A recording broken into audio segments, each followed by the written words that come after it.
Are you ready to level up your fall comfort food cooking game? Well, I sure hope so, because today I'm going to show you how to make white truffle and Parmesan cheese risotto.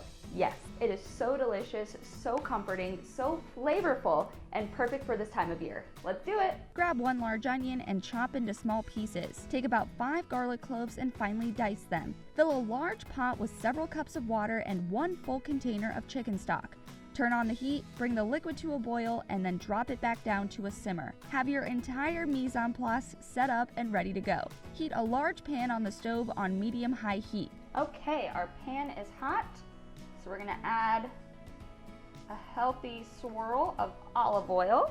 Add chopped onions to the hot pan. So we wanna make sure our onions don't burn, so we're gonna keep an eye on these while they cook on medium-ish heat until they get translucent, which should take about 5-ish minutes. Now, what's interesting about risotto is it's so much more than just a single dish. So risotto is actually a cooking method for rice. So the risotto method can be used to make other dishes other than risotto, like paella. So basically what makes it the risotto method is that you are going to toast the rice in fat, which is our oil here in the pan, and then slowly cook the rice with liquid, which is our chicken stock and water mixture here. Doing those steps is what makes the risotto method what it is. I'm gonna add some salt to my onions.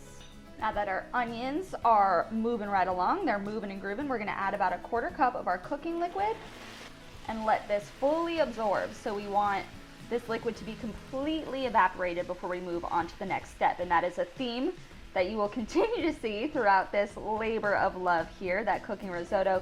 You really can't move on to the next step at any phase until the liquid that you were just using is evaporated. So it's worth the time, I promise. Okay, our liquid is evaporated, so we're going to add 1 cup of arborio rice. We're gonna give this a minute or so to let the rice toast. We're going to add some freshly minced garlic. So you'll see here at the bottom of the pan, there's little kind of brown bits. Have no fear. Those little bits are kind of what helps contribute to the toasted, delicious flavor of the rice and making the final dish so yummy. So what we're gonna do though to lift those tasty brown bits is add a bit of deglazing liquid. This is white wine. The acidity of the wine helps lift the little brown bits from the bottom of the pan and incorporate all those delicious flavors together. Okay, here comes the fun part. It is going to be painstakingly, slowly adding cup by cup of hot cooking liquid into our pan of rice.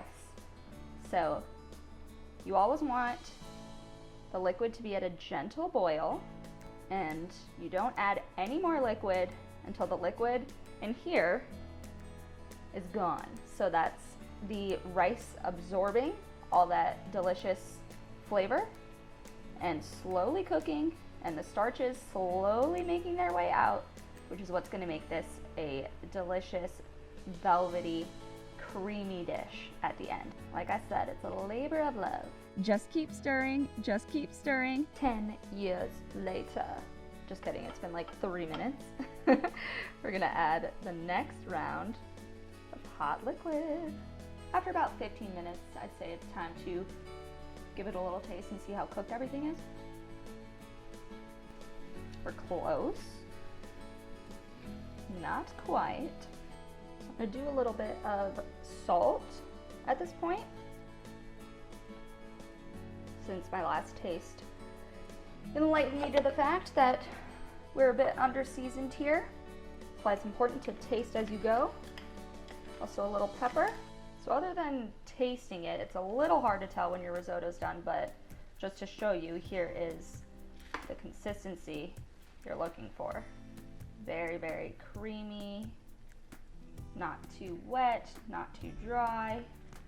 My secret weapon, this white truffle oil. We're gonna use it sparingly. It's not expensive, but totally worth it. Now we're gonna do a whole bunch of Parmesan, Parmigiano Reggiano, the real deal.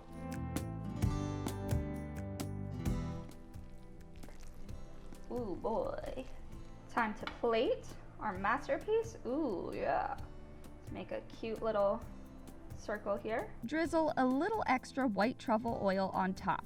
Roll up some fresh basil leaves and slice them up, creating a chiffonade. Use this as a cute and tasty garnish for your beautiful risotto. Okay, here we have our finished product. I'm so proud of her. We've been through so much together. Oh boy. Wow. It's so good.